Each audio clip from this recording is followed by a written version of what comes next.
दोस्तों, कल एक बंदे ने मेरे इधर आके मैसेज किया, मुझे पूछा जैसे सर मेरे पास अगर पैसे ही नहीं है, मैं सेटलमेंट कर नहीं पा रहा हूं, तो क्या हो सकता है मेरे साथ। दोस्तों, मेरा नाम संजय, मेरा यूट्यूब चैनल में आपका स्वागत है। दोस्तों, एक बात बोलता हूं, ये जो क्वेश्चन है ना, ये मुझसे बहुत लोग पूछते हैं, जो लोग क्रेडिट कार्ड या पर्सनल लोन का डिफॉल्ट करते हैं, जो पैसा दे नहीं पा रहे, मेडिकल इश्यू है या जॉब लॉस हो गया या बिजनेस डूब गया, कोई भी रीजन है, उस रीजन के कारण वो बंदा पैसा दे नहीं पा रहे, क्रेडिट कार्ड का पैसा दे नहीं पा रहे या पर्सनल लोन का जो पैसा है वो दे नहीं पा रहे।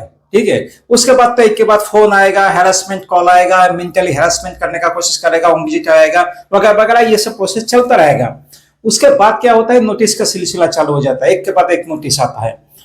लेकिन उसके साथ लोगों के दिमाग में ये भी घूमता रहता है, जो सेटलमेंट तो कर पाऊं तो कैसे कर पाऊं, सेटलमेंट का ऑफर तो आ रहा है, ऐसा नहीं है सेटलमेंट का ऑफर नहीं आ रहा है, सेटलमेंट का ऑफर आ रहा है, लेकिन बहुत लोग क्या करते हैं, कर नहीं पाते हैं। किस लिए? क्योंकि पैसा नहीं है उनके पास, जो भी फंड है या जो भी कुछ है उसके पास नहीं है, वो कर नहीं पा रहे। तो उन लोगों के दिमाग में बहुत बार ये आ जाता है, जो अगर पैसे ही नहीं है तो सेटलमेंट का ऑफर तो आ रहा है, लेकिन पैसे नहीं है तो कर नहीं पा रहा हूं, तो क्या करूं, मेरे साथ आगे जाकर क्या हो सकता है। तो देखिए दोस्तों, एक बात बोल देता हूं, हमेशा बोलता हूं, अगर आपके पास फंड है, अगर आपके पास पैसा है, तो फुल पेमेंट दे दीजिए, फुल पेमेंट देके ये झंझट से बाहर आ जाइए। लेकिन अगर आपके पास पैसा नहीं है तो सेटलमेंट का ऑफर आएगा, तो सेटलमेंट करके मैटर को क्लोज कर दीजिए, तो मैटर क्लोज हो जाएगा। लेकिन अगर आपके पास पैसा ही नहीं है ना, पैसा नहीं है, लोक अदालत का नोटिस आ रहा है, सेटलमेंट के लिए बोला जा रहा है, और आपको बोला जा रहा है ठीक है आप आइए, हमसे बातचीत कीजिए, जो भी सेटलमेंट का तरीका है वो उसके हिसाब से आप बातचीत कीजिए, हमसे सेटलमेंट कीजिए। लेकिन आपके पास पैसा नहीं है, आप जा नहीं पा रहे, आप जा नहीं पा रहे सेटलमेंट के लिए, क्योंकि जाएंगे तो सेटलमेंट करना पड़ेगा, सेटलमेंट के लिए आपके पास पैसा नहीं है ना। तो इस टाइम क्या होता है, बहुत लोग, पहला जो टेंशन होता था वो अलग होता था जब डिफॉल्ट करते हैं, आगे जाके बहुत लोगों को ऐसा दिक्कत का, परेशानी का सामना करना पड़ता है, जो उसको मेंटली हैरेसमेंट इस बात को सोच सोच के हो जाता है, जब मेरे पास पैसा नहीं है, मेरे पास पैसा नहीं है, मैं जैसे तैसे जुगाड़ करने का कोशिश कर रहा हूं, लेकिन कर नहीं पा रहा हूं, हाँ कर नहीं पा रहा हूं, क्योंकि मुझे सेटलमेंट का ऑफर तो आ रहा है, लेकिन वो पैसे मेरे पास नहीं है। अगर मान लीजिए मैं को किसी का 1 लाख का डिफॉल्ट है, ठीक है, उसके पास 70% का या 60% का ऑफर आ रहा है, जब भाई ये पैसा दे दो, लेकिन उसके पास वो पैसा नहीं है, 50% का ऑफर आ रहा है, 30% का ऑफर आया है, लेकिन वो पैसा जुगाड़ नहीं कर पा रहा है, वो बंदा जुगाड़ नहीं कर पा रहा है, उसके पास फंड नहीं है, वो जैसे तैसे इधर उधर बहुत लोगों को बोल रहे हैं, जब भाई थोड़ा पैसा दे दो, मैं इससे थोड़ा सेटलमेंट करना पड़ेगा, मैं थोड़ा दिक्कत में हूं, लेकिन उसको कोई पैसा नहीं दे रहा है, और उसका तो सिविल ऐसे ही खराब हो गया, तो सिविल खराब होने के लिए उसको किसी दूसरे जगह से भी नहीं मिल रहा है, तो वो बंदा ये सोच रहा है जो कैसे कैसे करूं। और इसी चक्कर में आके बहुत लोग मुझे मैसेज भी करते हैं, जैसे मैं पैसा सेटलमेंट तो करना चाहता हूं, सेटलमेंट तो करना चाहता हूं, लेकिन पैसे का जुगाड़ नहीं कर पा रहा हूं, तो आगे जाके मेरे साथ क्या हो सकता है, क्योंकि एक के बाद एक तो नोटिस आ रहा है, हाँ, तो मुझे डर लग रहा है जो क्या होगा आगे जाके मेरे साथ, आगे जाके क्या होगा। एक बात याद रखिएगा, आपको फोन करके कौन क्या बोल रहा है वो अलग बात है, वो छोड़ दीजिए, लेकिन अगर आपके पास कोई नोटिस आ रहा है, कोई कोर्ट का समन आ रहा है, उसको इग्नोर कभी भी मत कीजिएगा।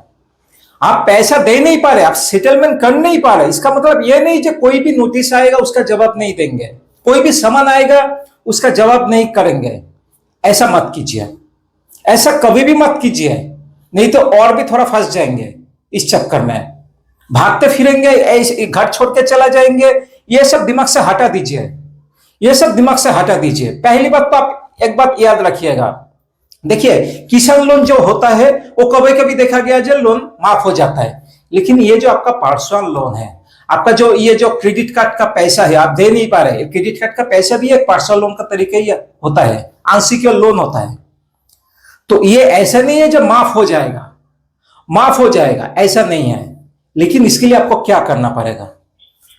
आप सोच रहे सेटलमेंट कर नहीं पा रहा हूं तो आगे जाके मेरे साथ क्या हो सकता है, बात को समझिए, जो भी नोटिस आ रहा है उसको इग्नोर कभी भी मत कीजिएगा, उसका जवाब दीजिएगा।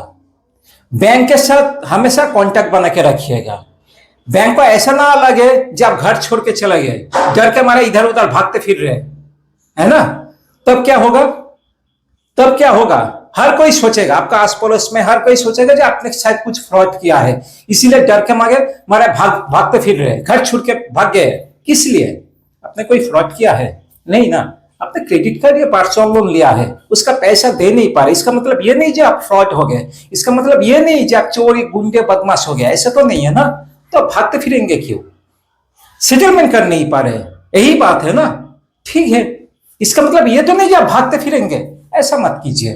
देखिए, सेटलमेंट अगर कर नहीं पा रहे तो इसका मतलब ये नहीं कि घर छोड़ के चले जाएंगे, लेकिन हाँ, उस टाइम अगर आपके पास नोटिस आ रहा है, समन आ रहा है, समन का मतलब क्या है जानते हैं? कोर्ट से जो आता है, उसको कभी भी इग्नोर मत कीजिएगा। वो अगर ये इग्नोर करेंगे तो आपके खिलाफ अरेस्ट वारंट जारी हो जाएगा, क्योंकि कोर्ट का समन आ रहा है, उसको इग्नोर कर रहे हैं। कोर्ट बोल रहे हैं कि आप आइए, आपका बात सामने रखिए, आप नहीं जा रहे, प्रेजेंट नहीं हो रहे, तो आपके खिलाफ अरेस्ट वारंट जारी हो जाएगा। तो ऐसा कभी भी मत कीजिएगा। अगर कोई भी नोटिस आ रहा है, उसका जवाब दीजिएगा। समन आ रहा है, उसमें प्रेजेंट होइए, कोर्ट में जाइए, क्योंकि कोर्ट से समन आ रहा है ना, उसमें जाइए, जाके अपना बात रखिए। कोई जो भी हालत है उसके बारे में जानकारी दीजिए कोर्ट को। ऐसा तो नहीं है जो आपको पकड़ के सीधा जेल के अंदर घुसा देगा, ये आप पुलिस आएगा आपको उठा के लेके चला जाएगा। लेकिन अगर आप गलती करेंगे तो आप बुरा फंस जाएंगे। ऐसा गलती कभी भी मत कीजिएगा। कोर्ट का समन अगर आ रहा है, उसका कभी भी इग्नोर मत कीजिए। और आगे जाकर सेटलमेंट, देखिए सेटलमेंट का तो प्रोसेस चलता रहेगा। जैसे ही आपका अकाउंट एनपीए हो जाएगा, सेटलमेंट का प्रोसेस चालू हो जाता है। पहले 80% बोलेगा, उसके बाद 70, उसके बाद 50, उसके बाद 40, ऐसा करते करते धीरे धीरे कम होता जाएगा जैसे टाइम बीतता चला जाएगा। तो एक बात याद रखिएगा, ये सब सोचते रहेंगे ना, कभी भी आपका सेटलमेंट भी नहीं होगा और कभी भी इस दलदल से आप बाहर निकल नहीं पाएंगे। एक बात याद रखिए, आप रास्ते में जा रहे हैं, है ना, किसी गड्ढे में गिर गए, किसी गड्ढे में गिर गया, और गड्ढे में रह के आप सोच रहे, जब मैं कैसे गड्ढे में गिर गया, मैं तो ऐसा नहीं था, मैं तो देख के ही चल रहा था, फिर भी कैसे। ये सोचने का टाइम नहीं है, ये सोचना छोड़ दीजिए। कैसे क्या हुआ, आगे जाके क्या हो सकता है, ये सब इतना मत सोचिए। इतना सोचते रहेंगे ना, आपका दिमाग खराब हो जाएगा। सच बोल रहा हूं, क्योंकि मैं कोई एडवोकेट नहीं हूं, हाँ, नहीं मैं आपको सेटलमेंट करके दे दूंगा, नहीं कोई बैंक का आदमी हूं मैं, नहीं कोई एजेंसी का आदमी हूं, मैं एक डिफॉल्टर हूं, मैं झेला हूं। मेरा जो परेशानी है ना, वही आपके साथ शेयर कर रहा हूं। इसीलिए बोल रहा हूं, जब भी मुसीबत में है, हमेशा ये मत सोचते रहिए कि ये कैसे हो गया, क्या हो गया, मैं तो ऐसा नहीं था, कैसे गिर गया। ये सब सोचने का टाइम ही नहीं है। आप से दिमाग लगाइए, इस गड्ढे से कैसे बाहर आ सकते हैं। और उसके लिए क्या करना पड़ेगा जानते हैं? थोड़ा बहुत काम करना पड़ेगा। ये सब दिमाग से हटा दीजिए। मेरा सेटलमेंट नहीं हो पा रहा है, पैसा जुगाड़ नहीं कर पा रहा हूं, जमा नहीं कर पा रहा हूं, ये सोचने का टाइम ही नहीं है भाई। ये सोचना छोड़ दीजिए, सिर्फ दिमाग लगाइए, कोई भी काम कीजिए। कोई भी, आप शायद बड़ा बिजनेसमैन था, ये अच्छे जगह नौकरी करते थे, बहुत रुपया इनकम करते थे, वो बात सोचना छोड़ दीजिए। अभी जो भी काम मिल रहा है, जो भी कुछ इंतजाम कर पा रहे, उस काम में लग जाइए, उस काम में लग जाइए, और लाग के थोड़ा करके पैसे का जुगाड़ करना कोशिश कीजिए।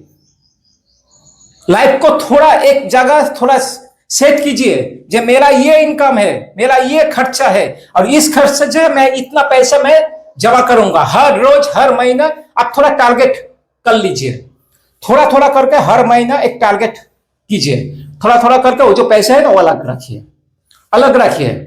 धीरे धीरे करके देखिएगा, जैसे टाइम बीतता जाएगा, वो जो पैसा है ना, थोड़ा बड़ा हो जाएगा, थोड़ा बड़ा हो जाएगा। और तब जाके सेटलमेंट का जैसे ही ऑफर आएगा, वो पैसा जैसे ही ठीक मतलब एडजस्ट हो जाएगा, देखिए सेटलमेंट करके क्लोज कर दीजिए। यही तरीका है, यही तरीका है। आपका लोन, पर्सनल लोन या क्रेडिट कार्ड का पैसा है, ऐसा मत सोचिएगा कि आपका माफ हो जाएगा, ऐसा नहीं है। सेटलमेंट करना पड़ेगा, नहीं तो आपको फुल पेमेंट देकर ये मैटर को क्लोज करना पड़ेगा। तो इसके लिए जितना हो सके जल्दी से जल्दी कोई भी काम धंधे में लग जाइए। सोचिए मत, इतना यूट्यूब में वीडियो मत देखिए, नहीं तो और भी दिमाग खराब हो जाएगा। किसके साथ क्या हो रहा है, नहीं हो रहा है, आप यूट्यूब में सर्च करके देख रहे हैं, इतना मत देखिए, इतना टाइम बर्बाद मत कीजिए। कौन किसके साथ क्या हो रहा है, नहीं हो रहा है, आगे जाके क्या हो सकता है, क्या है, सोचना छोड़ दीजिए। आपके साथ हुआ है ना, आपने डिफॉल्ट किया है ना, पैसा दे नहीं पा रहे हैं ना, तो इसके लिए क्या करना पड़ेगा? कोई भी काम धंधा में लग जाइए, कोई भी कुछ भी लग रहा है, काम धंधा मिल रहा है उसमें लग जाइए, उसमें से थोड़ा थोड़ा करके पैसे का इंतजाम कीजिए। जैसे अच्छा खासा सेटलमेंट का ऑफर मिलेगा, सेटलमेंट करके मैटर को क्लोज कर दीजिए। नहीं तो अगर पैसे है तो फुल पेमेंट देके इस झंझट से बाहर आ जाइए। और अगर मुझसे बातचीत करना चाहते हैं, देखिए इधर व्हाट्सएप नंबर है, इस नंबर पे फोन मत कीजिएगा, व्हाट्सएप मैसेज कीजिएगा। मैं शाम 6 बजे के बाद आपको कॉल बैक कर लूंगा। और भी कुछ अगर जानकारी मुझसे लेना चाहते हैं या पर्सनली मुझसे बातचीत करना चाहते हैं, मेरा जो एक्सपीरियंस है मैं हमेशा शेयर करता रहता हूं, आपके साथ पर्सनली भी मैं शेयर करूंगा। ठीक है, तो इतना घबराइए मत, दिमाग से इनकम में लगाइए, देखिएगा इस मुसीबत टल जाएगा और आपका जिंदगी में बहुत जल्दी अच्छा टाइम आ जाएगा। धन्यवाद, जय हिंद।